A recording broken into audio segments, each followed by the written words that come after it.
Yo, what's up, y'all? Welcome back to the last episode of the Volunteer Journey series. This has been a wonderful series for me. I don't know about y'all. I've been getting a lot of nuggets from it, and I really want to know, like, should I continue doing more sit-down talks like this on certain stuff, on certain topics, not just around content creating, but maybe it's other things that I could talk about. Drop it down in the comments below, or even just message me.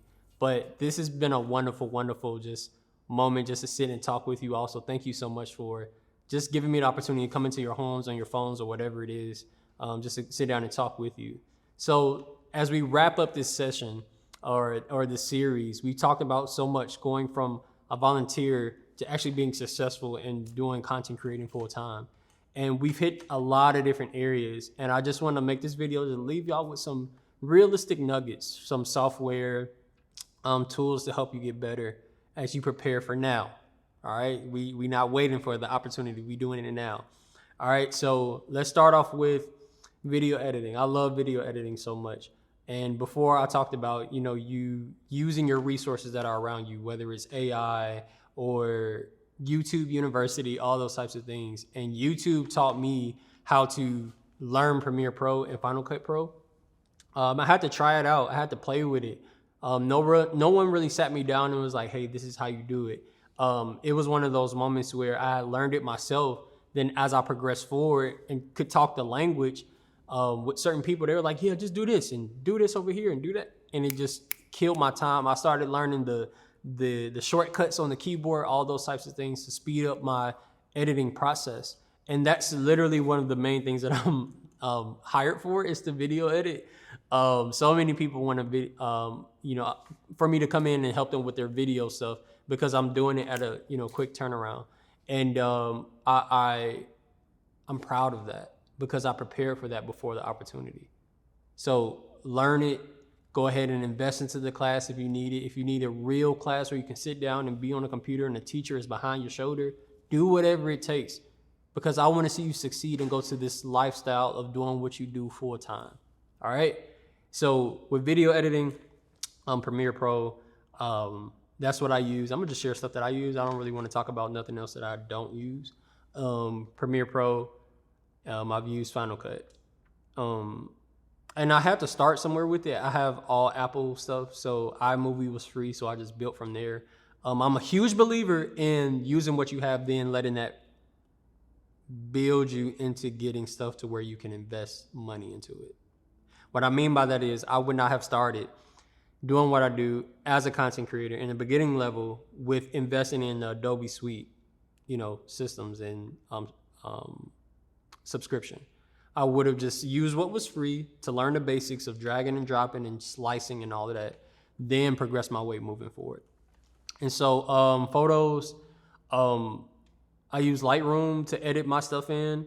I use, honestly, my iPhone is really good. And because I learned Lightroom in the beginning, it taught me the value of using filters and not using filters for contrast and sharpening and denoising and all of this type of stuff that we use to sharpen our photos and make them look super dope. But just learning that software really helps me on like the photo side, really make my stuff stand out. And I use filters sometimes and presets, but I break stuff all the time. I break stuff so that when a client asks me, hey, can you change this color? Can you change this text? Whatever. I'm like, cool, I can literally break everything and rebuild it if I want to.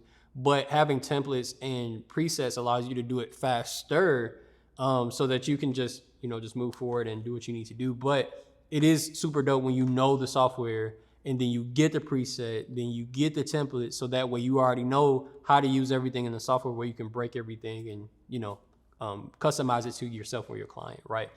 And to take it a step further, social media managing. This is one of the things that so many people don't want to do. And that's why they hire me. Video editing, social media marketing is way up there. And I use Facebook Facebook business platform on the desktop. I use the desktop version of TikTok to schedule my stuff. Instagram app to schedule my stuff out. I still use Hootsuite for some of my clients.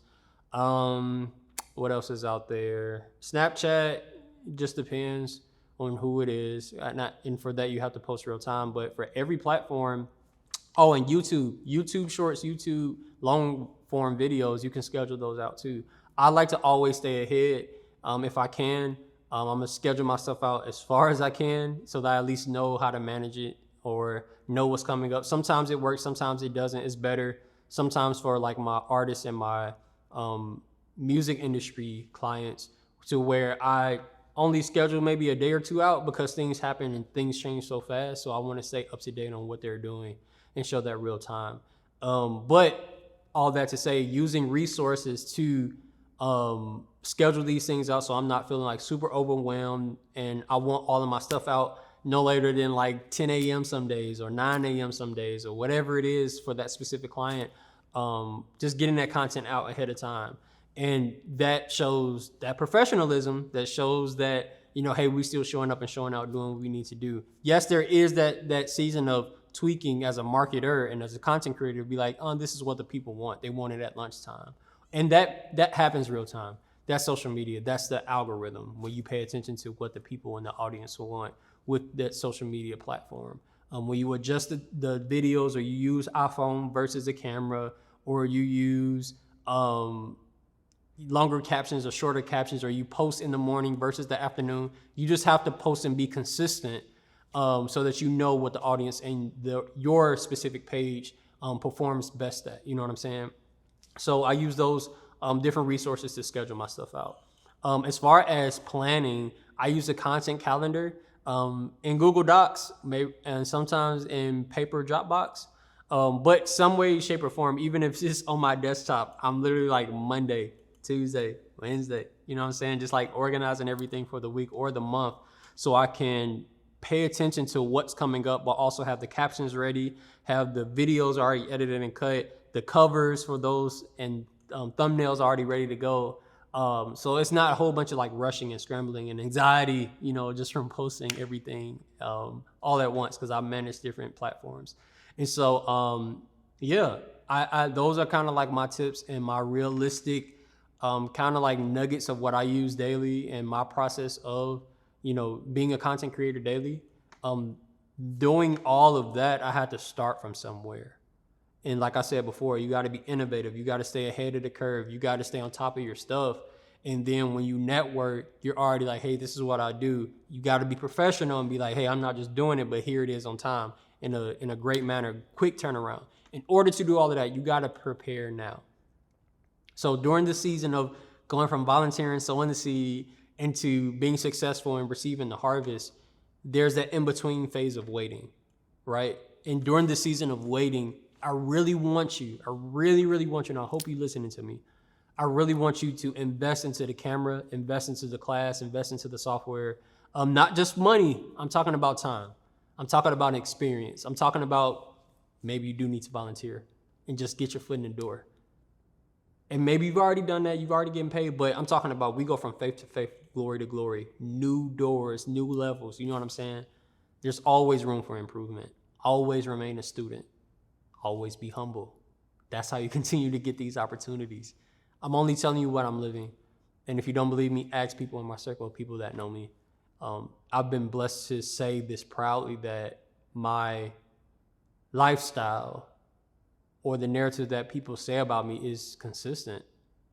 And I'm not gonna, say what that should be or what it is or what they're saying, but I hear the same things over and over again from people that don't know me, and they tell me, hey, yeah, such and such said this about you and this and that and all of this. I'm like, that's dope.